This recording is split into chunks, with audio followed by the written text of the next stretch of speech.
જોઈ શકો છો મારા ઓર્ગેનિક ગાર્ડનમાંથી આટલી તુવેરની સિંગો આજે ઉતારી છે. હવે આ સિંગોને ફોલીશું. આ રીતે આપણી બધી તુવેરની સિંગો ફોલીને દાણા છૂટા કરી લેવા.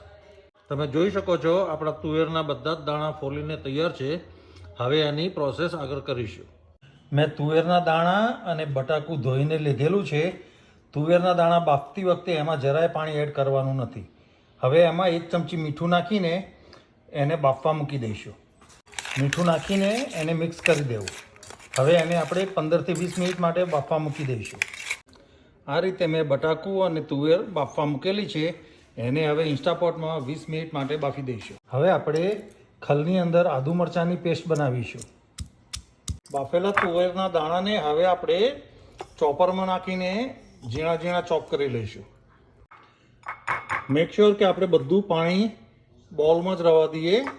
જરા બી પાણી આવવું ના જોઈએ. આપણે જે આદુ મરચાંની પેસ્ટ તૈયાર કરેલી છે એને પણ ચોપરમાં તુવેરના દાણાની સાથે નાખી દઈશું. હવે આપણે તુવેરના દાણા અને બટાકાની મેશ સરસ રીતે મિક્સ કરી દેવી. હવે આમાં 1 ચમચી લેમન જ્યુસ એડ કરીશું અને બાકીના બધા મસાલા એડ કરી દઈશું. ત્યાર પછી એને સરસ રીતે મિક્સ કરી લેવું. હવે આ મિક્સચરમાં થોડાક ધાણા કાપીને નાખી દેવા. ત્યાર પછી એને સરસ મિક્સ કરીને એના બોલ બનાવીશું.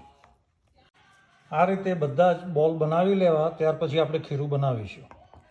હવે આપણે ખીરા માટે 1 કપ ચણાનો લોટ લીધો છે. એમાં 1 ચમચી સોજી નાખીશું.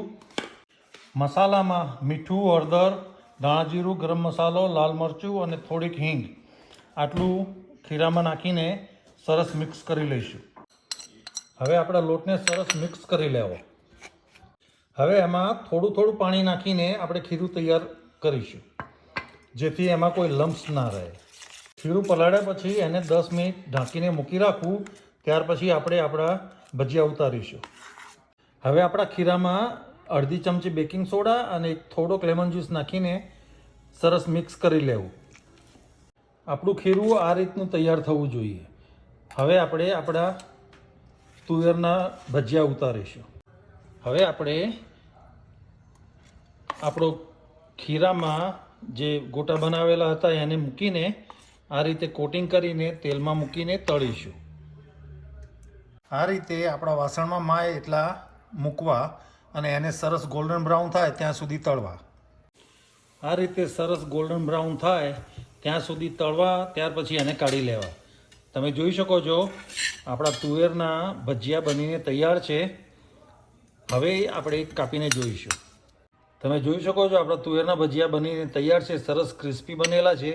આને તમે કોઈ પણ ચટણી કે સોસ સાથે ખાઈ શકો. Thank you for watching the video. Video ગમ્યો હોય તો શેર કરજો, સબસ્ક્રાઈબ કરજો અને લાઈક કરજો.